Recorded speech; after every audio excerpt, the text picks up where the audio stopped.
Supreme court ने justice काजी फाइज ईसा के खिलाफ सदारती रेफरेंस को जैसे ही खारिज किया, सोशल मीडिया पर एंकर्स और सहाफ़ियों का रद्द-ए-अमल आना शुरू हो गया। इस फैसले ने पाकिस्तान को एक बार फिर से दो धड़ों में तकसीम कर दिया। जहां एक ग्रुप का ये मानना है कि ये एक तारीखी फैसला है जिसमें अदलिया ने इस्टेब्लिशमेंट को शिकस्त दी है, वहीं दूसरे ग्रुप का मानना है कि ये एक गैर जानिबदार फैसला नहीं है और अदलिया एक जज का एहतसाब करने में नाकाम हो गई है। एक ग्रुप ऐसा भी है जो ये समझाने की कोशिश कर रहा है कि ये हतमी फैसला नहीं है। पाकिस्तान के सहाफ़ी इस फैसले के या तो खिलाफ नज़र आ रहे हैं या इस फैसले के हक़ में, यानी एक वो हैं जो एंटी इस्टेब्लिशमेंट समझे जाते हैं और काजी फाइज ईसा के साथ खड़े हैं, और दूसरे वो हैं जो प्रो इस्टेब्लिशमेंट हैं और फैसले को काजी फाइज ईसा के हक़ में करार नहीं दे रहे। इन दोनों ग्रुप्स में कौन कौन से लोग आते हैं और पाकिस्तान के मशहूर सहाफ़ियों ने अपने ट्विटर अकाउंट पे इसके बाद क्या कहा, हम आपको बताएंगे न्यूज़म की आज की वीडियो में। लेकिन पहले अगर आपने चैनल को सब्सक्राइब नहीं किया तो अभी कर लें ताकि आपको हमारी वीडियोस बर वक्त मिल सके। हामिद मीर कहते हैं कि अब तो सुप्रीम कोर्ट के मुअज़्ज़ज़ जज साहब ने भी कह दिया है कि पाकिस्तान को एहतसाब के नाम पर तबाह किया जा रहा है। इन जज साहब का ताल्लुक किसी अपोजिशन पार्टी से नहीं, वो कोई लिफाफा सहाफ़ी भी नहीं, आप इनको गद्दार भी नहीं कह सकते। लिहाजा जो कह रहे हैं इन पर गौर करें, एहतसाब के नाम पर तबाही बंद करें। सलीम साफ़ी फाइज ईसा के हक़ में ट्वीट करते हुए कहते हैं कि एक मुअज़्ज़ज़ जज और उसके ख़ानदान को तवील अज़ाब से गुजारा। अदालत उज़्मा के 10 जजेस के सैकड़ों घंटे कीमती वक्त इनके नज़र किया। क्या सदर अलवी के खिलाफ कार्रवाई नहीं होनी चाहिए? सिद्दीक जान इस केस के फैसले को समझाते हुए कह रहे हैं कि 3 जजेस जस्टिस मकबूल बाकिर, जस्टिस मंजूर अली शाह और जस्टिस याहिया अफरीदी ने जस्टिस फाइज ईसा की बीवी बच्चों का मामला FBR को भिजवाने की मुखालफत की, तो मामला भिजवाने का फैसला 3/7 से आया था। सना बुच्चा भी फाइज ईसा के हक़ में थीं और शहजाद अकबर पर तंज करते हुए कह रही हैं कि शहजाद अकबर चाह रहे हैं कि पूरा बेंच इन्हें पंजाबी में कलअदम का मतलब समझाए। इकरारुल हसन का कहना है कि कल यही अदलिया कौम के एक हिस्से के लिए हीरो थी और दूसरे के नज़दीक बिकाऊ। आज यही अदलिया बिकाऊ कहने वालों के नज़दीक हीरो और हीरो कहने वालों के लिए बिकाऊ। बहैसियत कौम हमारी मुनाफिकत का अंदाज़ा इसी बात से लगा लीजिए। जो हम चाहते हैं अगला बंदा वही कहे और करे तो ईमानदार, वरना सीधा सीधा गद्दार। सलीम साफ़ी ने फ़ारूक नसीम को भी तनकीद का निशाना बनाते हुए मज़ीद कहा था ना कि फ़ारूक नसीम इमरान खान को भी वहाँ तक पहुँचा के छोड़ेगा जहाँ उन्होंने जनरल मुशर्रफ और अल्ताफ़ हुसैन को पहुँचाया। अब बाबर अवान को मैदान में उतारा है तो ज़्यादा से ज़्यादा इमरान खान को इस अंजाम से दो चार करा सकते हैं, जैसे उन्होंने यूसुफ रज़ा गिलानी को दो चार किया था। आसमा शराजी भी एंटी इस्टेब्लिशमेंट सोच रखती हैं। इस मामले में काजी फाइज ईसा के साथ खड़े नज़र आती हैं। कहती हैं कि मुअज़्ज़ज़ जज काजी फाइज ईसा ने दरख्वास्त की थी कि सदर मुमलकत, वज़ीर आज़म और दीगर के ख़िलाफ़ तौहीन अदालत की जाए। अब सुप्रीम कोर्ट ने इनके हक़ में फ़ैसला दे दिया है, तो क्या इस बारे में तफसीली फ़ैसले में कोई हुक्म दिया जा सकता है? कानूनी माहिरीन की राय दरकार है। वो ये भी कहती हैं कि फ़ारूक नसीम साहब के हल्फ उठाने का इंतज़ार है।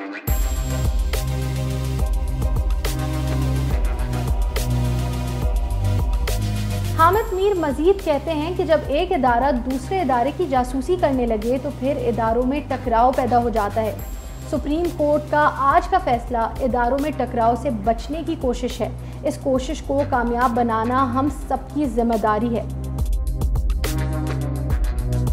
कामरान खान को प्रो इस्टेब्लिशमेंट समझा जाता है। उन्होंने फैसले पर तनकीद करते हुए लिखा कि अदलिया आज़ाद तहरीक के हीरो बैरिस्टर एतजाज़ एहसन ने मेरे शो में दो टोक राय दी कि सुप्रीम कोर्ट को सुप्रीम जुडिशल काउंसिल की कार्रवाई में मुदाखलत नहीं करनी चाहिए थी। सुप्रीम कोर्ट रेफरेंस कल अदम करने का फैसला दुरुस्त नहीं। वो जस्टिस के वकील होते, इनकी अदालत में पेश होने पर केस से अलहदा हो जाते। एक और ट्वीट में कामरान खान कहते हैं कि आम तवक्कुआत के मुताबिक सुप्रीम कोर्ट ने बरादर जज फाइज ईसा के हक में हुकूमत के खिलाफ फैसला दे दिया, लेकिन अक्सरती 7 जजों ने FBI से कहा है कि मिसेस ईसा से लंदन प्रॉपर्टी की तहकीक करके रिपोर्ट दें। माहिरीन कहते हैं कि FBI की रिपोर्ट पर ही ये मामला हतमी अंजाम को पहुंचेगा। मंसूर अली खान कहते हैं कि आज भी जुम्मा है। वैसे एक ट्वीट में वो इमरान खान पर तंज करते हुए कहते हैं कि मुझे अदलिया भी अच्छी नहीं मिली। एक और ट्वीट में कहते हैं कि सुप्रीम कोर्ट ने काजी फाइज ईसा के खिलाफ हुकूमती रेफरेंस कल अदम करार दे दिया।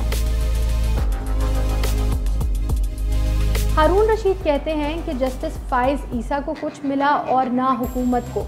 अदालत उस्मा के वक़ार में भी इजाफा नहीं हुआ। फिर इस खेल का मकसद क्या? हुकूमती इदारों में हम आंगी से मुल्क तरक्की करते हैं, छीना झपटी से नहीं। हम एक तमाशबीन कौम बनते जा रहे हैं। आरिफ हमीद भट्टी ने बराह रास्त तो तबसरा नहीं किया, लेकिन एक लतीफ़े की शक्ल में अपनी बात कह डाली। कहते हैं 2 मुर्गों का आपस में मुकाबला करते हुए बुरा हाल हो गया। दोनों लड़ते लड़ते निढाल हो गए। मुकाबला करवाने वाले अपनी जीत और दूसरे की हार पर खुश थे। एक आवाज़ आई, जीत और हार बेमायने होती है अगर इसमें इंसाफ ना हो। इरशाद भट्टी ने फैसले पर तनकीद की। वो कहते हैं कि ये साबित हुआ अभी यहाँ वो वक्त नहीं आया कि अदलिया अपना एहतसाब खुद कर सके। यहाँ वज़ीर आज़म नाअहल हो सकते हैं, आमिर गद्दार हो सकते हैं। आर्मी चीफ एक्सटेंशन के मामले पर एक दरख्वास्त गुजार दरख्वास्त खुद वापस लेना चाह रहा है, इस पर कार्रवाई हो सकती है। मगर जब बात अपने घर की हो तो दस्तावेज़ात और सबूत परखे बिना रेफरेंस खारिज। मजीद कहते हैं मेरी अदालत का फैसला मुझे कबूल, मगर फैसले से मायूसी हुई। अदलिया के एहतसाब में नाकाम हो गई। मतीउल्लाह जान अपने ट्विटर अकाउंट पर लिखते हैं कि मिठाई की टोकरियां बांटने वाले या तो नालायक वकील हैं या इन कुव्वतों के टाउट जो तासुर देना चाहते हैं कि फैसला जस्टिस ईसा के हक में हुआ है। ये सब पनामा की GIT का रीप्ले है और अंजाम भी वैसा ही लगता है। सदीक जान भी नहीं समझते कि फैसला फाइज ईसा के हक में आया। वो एक और ट्वीट में लिखते हैं कि रसगुल्ले खाने वाले जल्दी कर रहे हैं। तलत हुसैन फाइज ईसा के हक में बोलते हुए फैसले पर खुश दिखाई देते हैं और उन्होंने अपने ट्विटर अकाउंट पर लिखा कि सुप्रीम कोर्ट ने काजी फाइज ईसा के खिलाफ हुकूमती रेफरेंस कल अदम करार दे दिया। मज़हर अब्बास अपने ट्विटर अकाउंट पर लिखते हैं कि सुप्रीम कोर्ट ने जस्टिस काजी फाइज ईसा के खिलाफ सदारती रेफरेंस खारिज कर दिया। साबिर शाकिर लिखते हैं कि आज जुम्मतुल मुबारक है। माजी में जुम्मे के दिन अक्सर अच्छे काम हुए हैं और आज भी अच्छे की तवक्को रखनी चाहिए। बुनियाद सबने तस्लीम कर ली है, सिरा पकड़ा गया है, गांठ तो लगनी है। सब मिलकर करें या फिर मायूसी कुफ्र है, अंधेर नगरी होगी तो चौपट राज होगा। ऐसी सूरत हाल में हर कोई बचना चाहेगा। वो मज़ीद लिखते हैं मामला FBR को भेज दिया गया है, रिपोर्ट सुप्रीम कोर्ट में जमा होगी, वापस मामला चीफ जस्टिस सुप्रीम कोर्ट के पास आएगा। इंतज़ामिया का अमल दखल ख़त्म, मज़ीद इंतज़ार करें, हिसाब देना पड़ेगा। वजी सानी लिखते हैं कि शहजाद साहब जो सवालात पूछे गए आपके इदारे और आपकी काबिलियत के हवाले से आप किस कानून के तहत तफ्तीश फरमा रहे थे, फ़रूक नसीम तो इसका जवाब नहीं दे सके, आप ही इसका जवाब दे दें। हमने आपको 15 से ज़्यादा बड़े सहाफ़ियों के ख़यालात से आगाह किया। आप किसकी राय से इत्तफ़ाक़ करते हैं और किस से इख्तलाफ? अपनी राय का इजहार कमेंट सेक्शन में करें। वीडियो पसंद आई है तो इसे शेयर करें और हमारे चैनल को सब्सक्राइब करें।